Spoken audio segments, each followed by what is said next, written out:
Trainspotting, Cheech Chong, and addiction. Got the munchies? Grab some popcorn. Next on Science Goes to the Movies.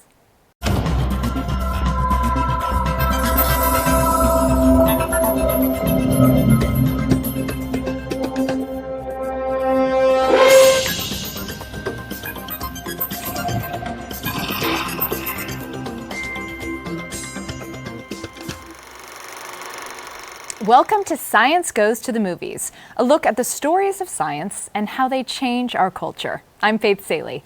Today we're going to talk about addiction with Dr. Yasmin Hurd, professor of neuroscience, psychiatry, and pharmacological sciences at the Icahn School of Medicine at Mount Sinai, and director of the Center for Addictive Disorders. Hello, thank you for joining us. Thanks for having me here. We're going to start with the sequel to Trainspotting. Choose life. Choose Facebook, Twitter, Instagram, and hope that someone, somewhere cares.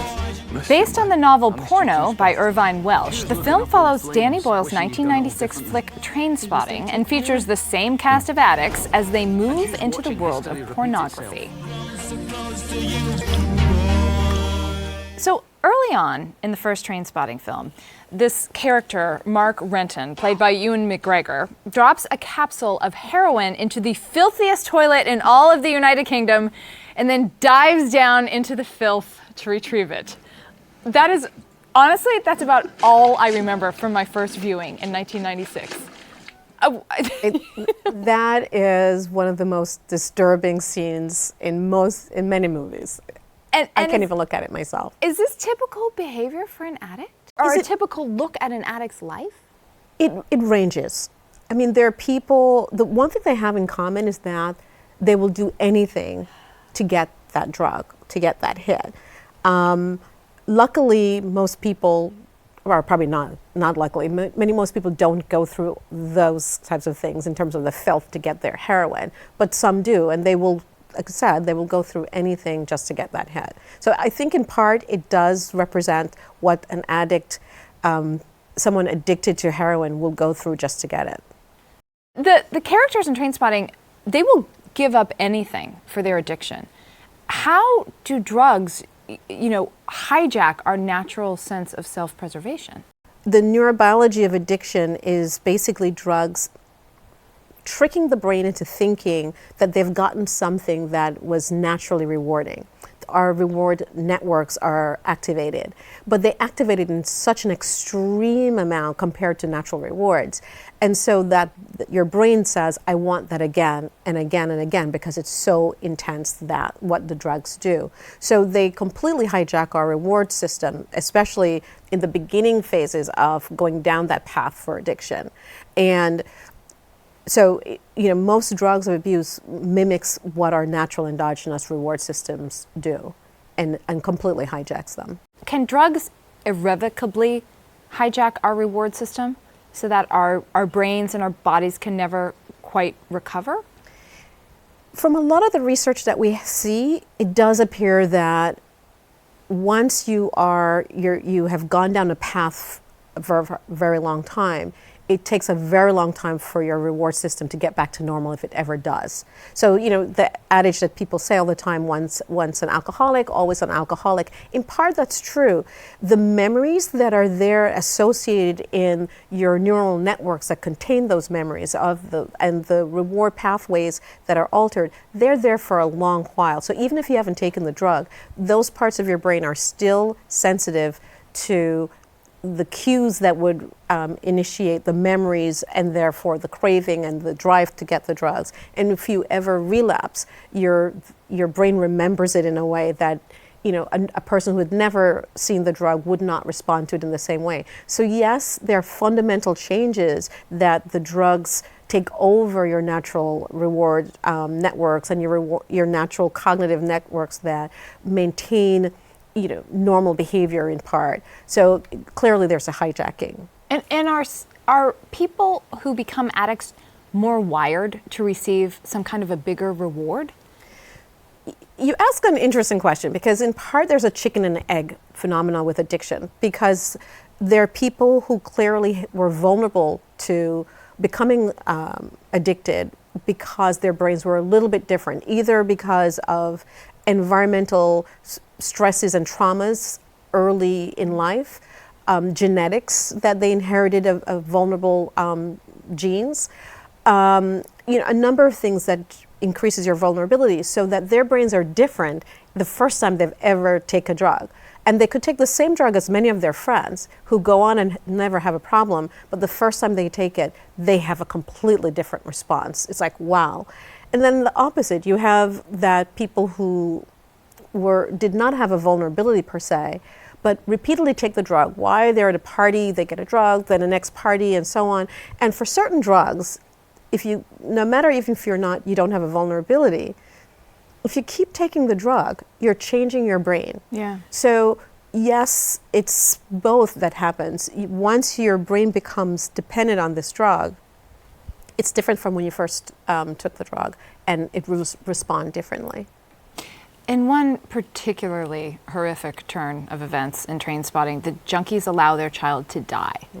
And, as a parent, it's, the urge to protect, the need to protect your child is so fundamental and ingrained that I wonder, how does a narcotic overwhelm such a primal need? So you said it, and exactly that. The drug has replaced the primal need. So it is the primal need. It is the primal need. So, in our life, we have priorities of what's important and the value and the reward that we get for you, your kids, our relationships with our families and our friends, our job. The drug for an addicted person completely jumps over all those other priorities. That is the essence for their survival. That is the essence for their being. Seeking the drug, taking the drug, it completely takes away every other priority in their lives. And that's why addiction is so difficult to treat, so difficult to beat, that it's trying to tell someone you can't eat anymore when you need food to survive. For them, the drug is survival. So it's no longer their child, even though they love their children. It's not about not understanding and loving and wanting the other things in their lives. It's just that the drug completely takes over. The sequel to Trainspotting is being kept very hush-hush, but we know from the book that the characters all cross paths again in the porn industry. And Sick Boy, played once again by Johnny Lee Miller, has moved from heroin to crack. Is there a big difference between heroin and crack? They're different in the type of class of drugs. So heroin is an opioid. Crack, obviously, crack cocaine is a psychostimulant. And they have different mechanism of action because pharmacologically, heroin binds to its endogenous receptor called the mu receptors or opioid receptors. And heroin, in cocaine, it elevates dopamine by inhibiting the transport of dopamine back into neurons. Both of them, though, have in common that they increase dopamine. It was, as most drugs of abuse, increase this reward transmitter. And so they have a very similar effect on the brain. So crack cocaine also hits the brain quickly, leaves the brain quickly. How quickly? You're talking about seconds. You're talking about getting into the brain that quickly, the peak effects within minutes.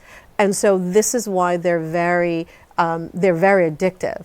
And then the high leaves how quickly? The high will depend on the type of psychostimulant or heroin. So you peak high, it's like 30 minutes. It's not that these drugs, depending on the drug class, the high can be mellow and the dose that they've taken, and it can either be, like 30 minutes, and some highs for different drugs like the marijuana, more of this mellow feeling and good feeling for an hour. So the class of drugs will determine the type of high that one gets. There's something so sad about how quick the high is, how much people give up for so little. Yeah. Which is so much to them. Right, and that's why, the goal, the drive to get that back again is part of that drug-seeking behavior. When it lasts that long, when it's so short, I should say, you even wanted it more and more. There's something, really powerful about that. It's like the drug playing hard to get. Exactly. You want it more. Right, exactly. That's perfect. Now in Trainspotting, the characters are all in the porn industry. And I don't know. There seem to be, you mentioned the heroin user who says it's like 1,000 orgasms. There's this kind of relationship from the high you can get from well, sex and porn are two different things. Right. But we do hear a lot about the dangers of porn addiction. And do you think porn and narcotics are similar? Do they work similarly in our brains? I mean, there are fundamental differences between, and I'm going to for porn, we're talking about sex in one way as a start, and sex is a natural reward. We need it for it to be pleasurable for our species to survive, or else it wouldn't. So, but porn, it's an excessive compulsive sex or looking at sex. And a lot of the studies that have gone on, there are still not that many to look at what happens in the brain, but you do see that there are similar reward circuits that are activated as you see with substance users. So for example, that transmitter dopamine that I talked about, that many people know when they think about reward transmitter.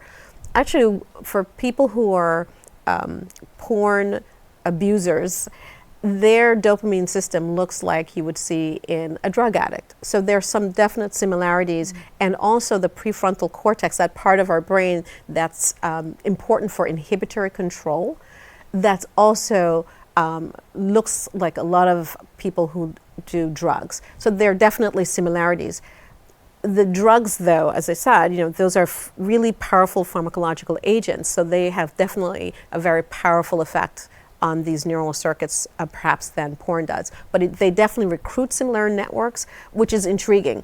But at the end of the day, we have to remember our brain it's the same pathway for mediating certain things. When you look at your child and playing with your child and you're happy, it is your natural reward circuits that are being activated as well. So it's not surprising, perhaps, that we see that there are similar networks that are altered in people who are porn addicts compared to those who are drug addicts.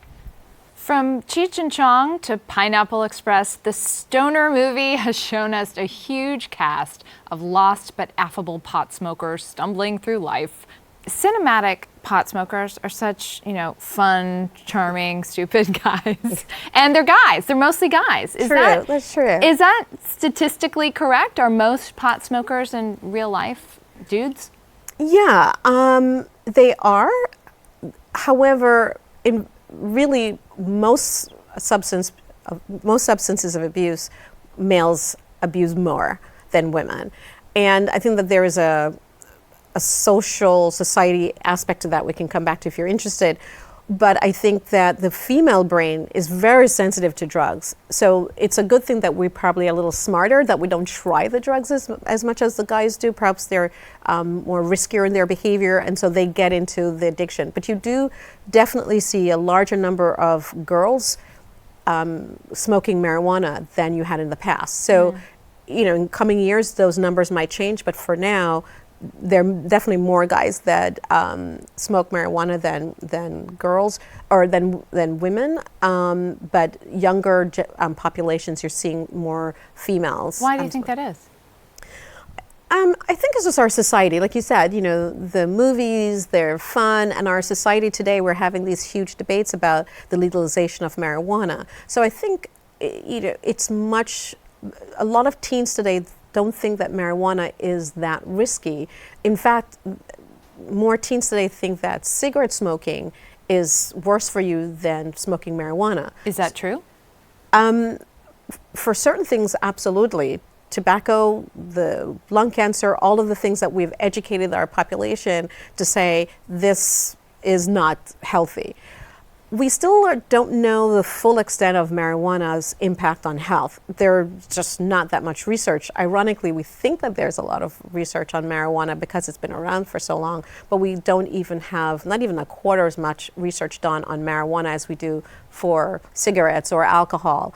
But, the developing brain reacts very differently to marijuana, the long-term impact, than it does to the adult brain. So we do know that from our animal models and looking epidemiologically in human populations. So I would still say to the teens that yes, cigarettes are bad for you, but marijuana in the developing brain is equally has some negative effects that we know has long-term impact. So I wouldn't say that, yes, it's fine just because, tobacco, you can get lung cancer more than you would with, say, marijuana. So I think I would give them I would say that both have issues that they should be aware of. What does THC do to a younger brain? So THC, the psychoactive compound of marijuana, for example, it will, in an adolescent brain, it has a much bigger impact on that reward network, as we were talking about earlier, than it does on an adult brain. And for us, more importantly, this whole controversial issue of gateway, is marijuana a gateway drug? When you give a developing adolescent brain THC and you look at them when they're adults, they show much greater sensitivity to other drugs of abuse. If they're given access to, say, choose that drug, they will choose that drug, whether heroin, for example, much more than a normal control a normal control animal in terms of animal experiments. While if you give the same THC to an adult, their brain doesn't show that great sensitivity and that sensitization as much as an adolescent brain. So we know that there's something about the developing brain with marijuana that has a much longer impact that we don't see in the adult brain.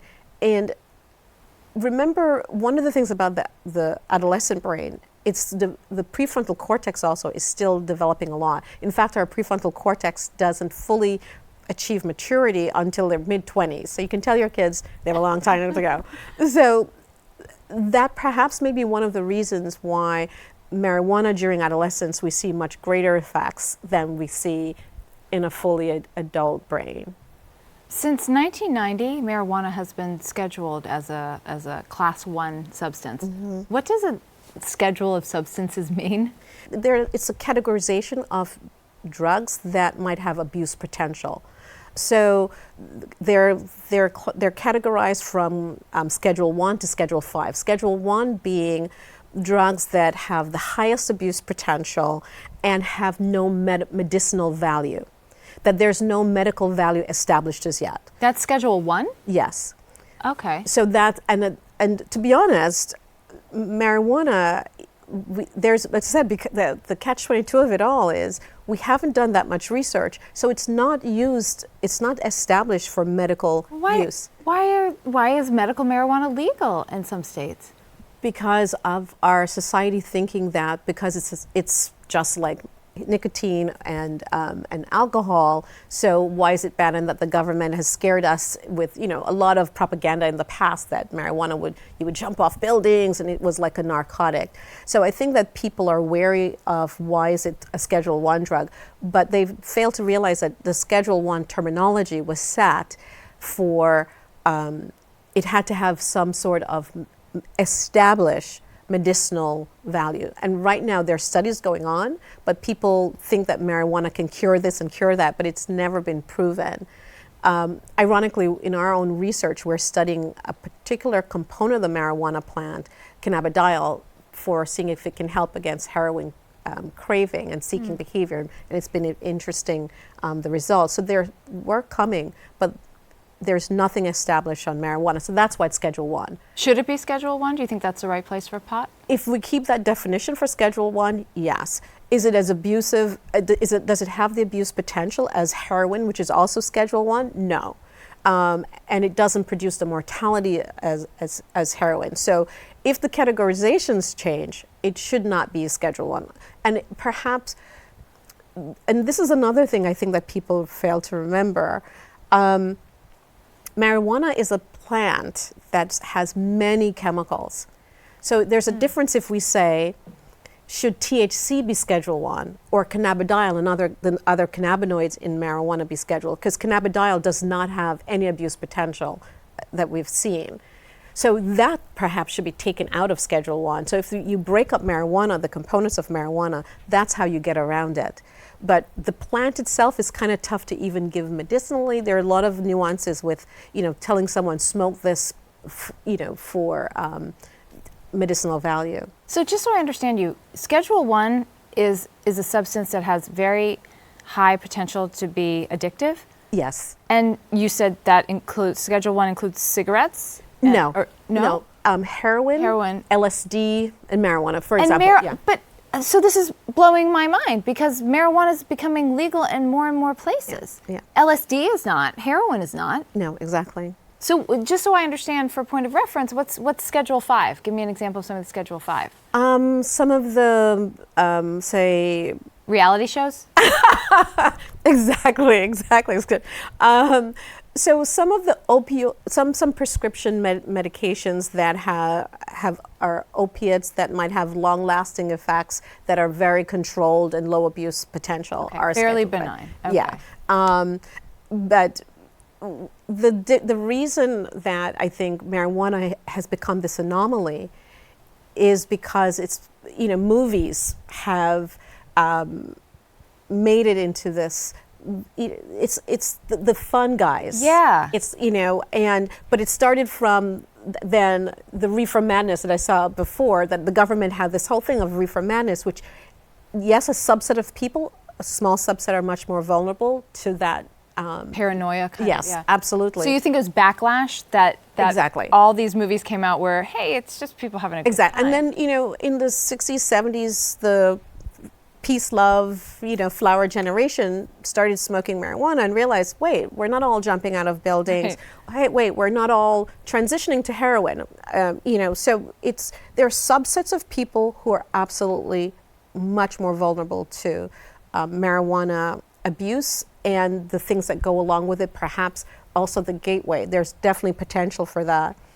But it is not as dangerous a drug as heroin, but it has significant impact on the developing brain. So I think we are in a time in our society where we need more research.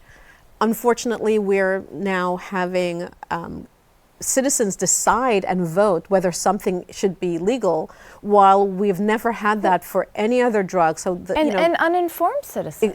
Because if you're informed by watching Pineapple Express, you're not really informed. Right, and so you can't convince some people that marijuana is not this ideal drug, and there are components of it, as I said, that definitely has medicinal value, but it has to be established. Once established, we might change the schedule. But for certain groups, it's as bad in some ways as heroin, because it does take away their potential in life, because they do nothing else except for that drug. So how do you feel as a doctor who treats people with addictions when you see how prevalent and ubiquitous these benign portrayals of potheads are, especially geared towards young audiences?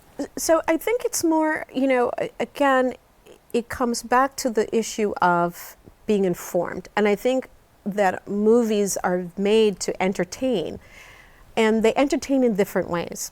So, the movies that you discussed, a lot of those are the fun movies and the comedies. And often comedies is marijuana. When you look at the more serious movies, it's the heroin. I think Hollywood needs to give that whole thing of following some kids with marijuana. I can, introduce them to parents whose children started early and have gone down a different path than the bumbling, fun-loving and so cute Cheech Chong. And they do need to give the public that whole wide barrage. So we go to the heroin abusers, but there are a lot of people who are dependent on marijuana who don't live great lives, who have mental illness. And so there needs to be some equal parity in Hollywood. It won't happen. I know, I'm laughing because I'm thinking, which kind of serious director? Is Darren Aronofsky going to do a pot film about someone, It's also marijuana. A lot of artists use marijuana for creativity. Yeah. So again, I think that, is there something wrong with that? Probably not. Their lives are controlled. They are productive citizens. And as I said, for me, the adult brain is one thing. The developing brain, adolescent brain is another. And as I said, there are parts of the marijuana plant that we're even developing ourselves for medicinal, to see whether or not it can have medicinal value. And those we would like to make sure that are available for people to be treated with. If you had to pitch the story for a movie that would be a realistic movie about what it's like to be a drug addict, like this is what happens and this is the realistic end, and from what you've seen in your career, what would it be? Happy ending, devastating ending, what would it be? I would have a family where you follow the children, and the family has a history. It's hidden by one family member, and so the kids don't know in part. And you follow the kids as they navigate their different paths. And one is a happy ending and the other isn't. They both undergo addiction. And so it comes back to one was lucky and one wasn't. And that to me perhaps is some of the realities that exists. Is that a lesson that you've learned from working with people with addiction? Sometimes it's a matter of luck. It's a matter of luck, it's a matter of resources, but sometimes even if you're the richest person in New York City, your child still dies of heroin overdose. And that's the reality. That's the reality. Thank you. That's about all we have time for. Thank you. Whatever we can't fit into this half hour, we'll share on our Science Goes to the Movies Facebook page. And if you want to watch past episodes, check us out at www.cuny.tv under the Science tab.